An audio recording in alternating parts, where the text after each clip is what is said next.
mi devo fidare della medicina.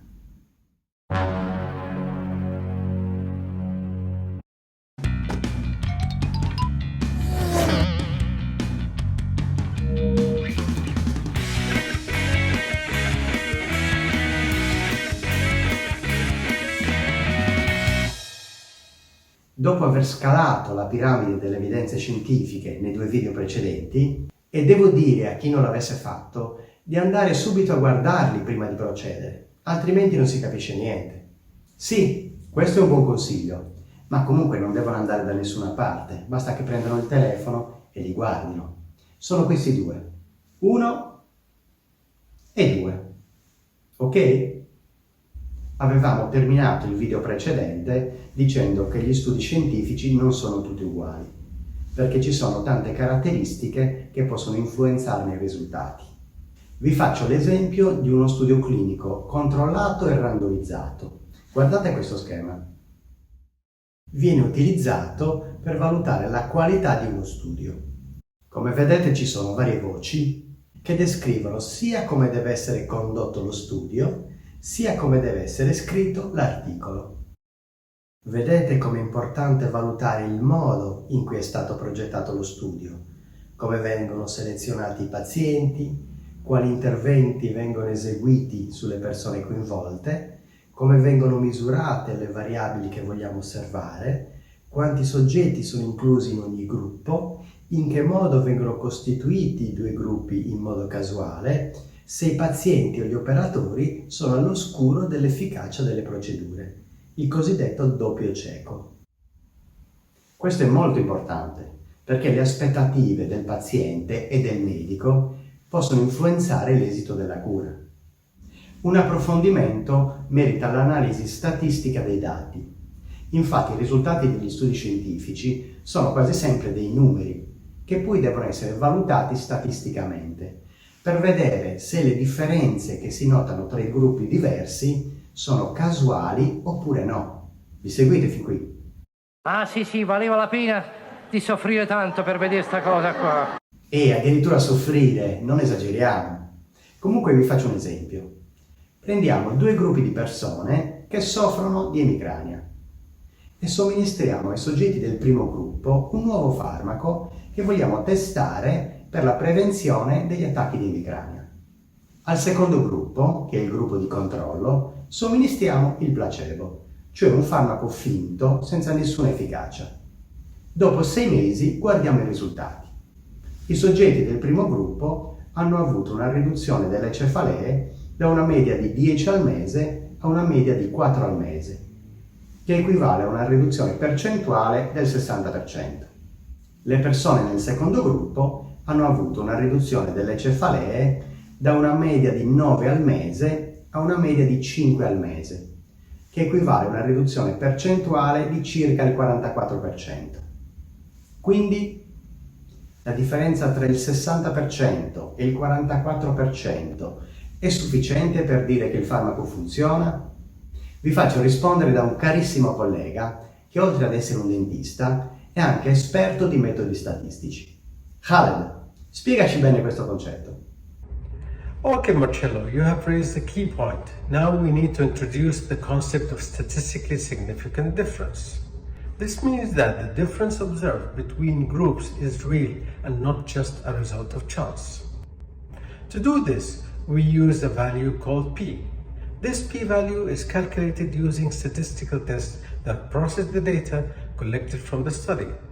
The smaller the p-value, the lower the probability that the observed difference is due to chance. Conventionally, a p-value less than 0.05 is considered statistically significant. In other words, we have less than a 5% probability that the difference is not real and is due to chance. Is that clear? Certo Khaled, chiarissimo. Quindi solo utilizzando un test statistico appropriato possiamo capire se le differenze tra i risultati che troviamo in uno studio sono significative e quindi ad esempio se un farmaco funziona oppure no.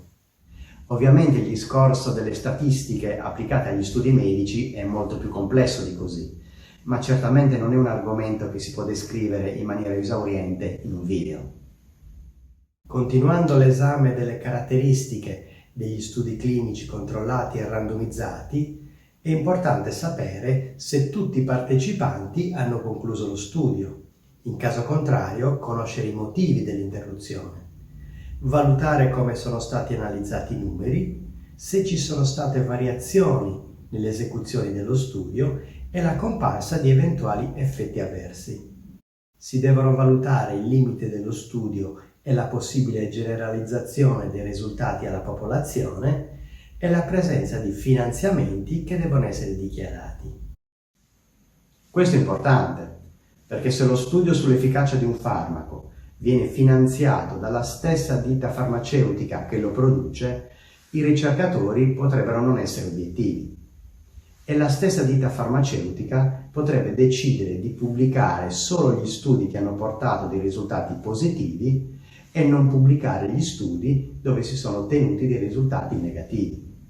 Tutte queste caratteristiche ci fanno capire che gli studi e gli articoli pubblicati nella letteratura scientifica non sono tutti uguali.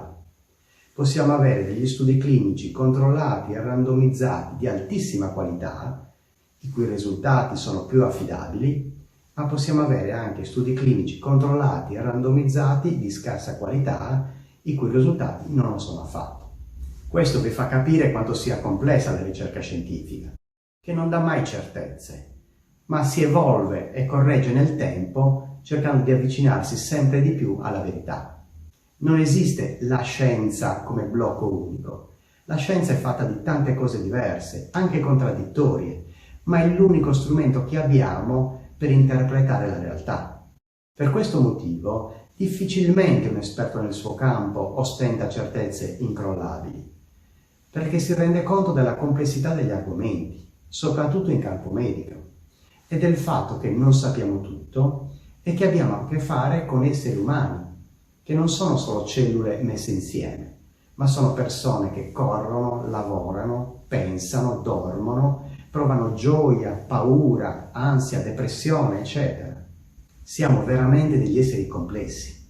Se invece vogliamo delle certezze incrollabili, sapete a chi possiamo chiedere? Minni! No, ma cosa c'entra Minni? Scusa, qualche cosa? No, niente.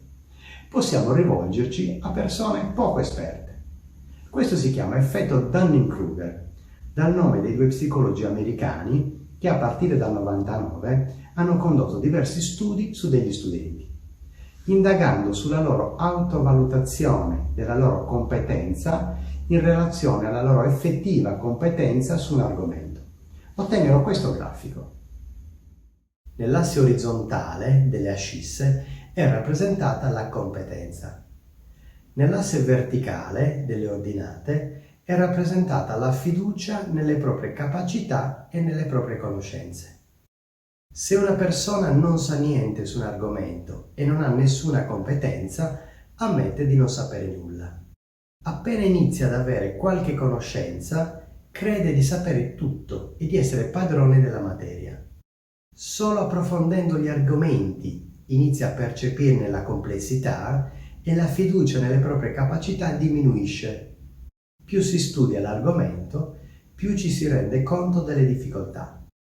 Aumentando le conoscenze, si inizia ad acquisire maggiore fiducia, fino a quando si diventa esperti in una materia e si è consci delle proprie capacità, ma anche della complessità dell'argomento. Per questo dico che i veri esperti difficilmente ostentano grande sicurezza. Ma detto questo, non siamo obbligati a fidarci della medicina. Ci sono tante alternative che funzionano alla grande. Occhio malocchio, prezzemolo finocchio. E come battizzo contro il malocchio.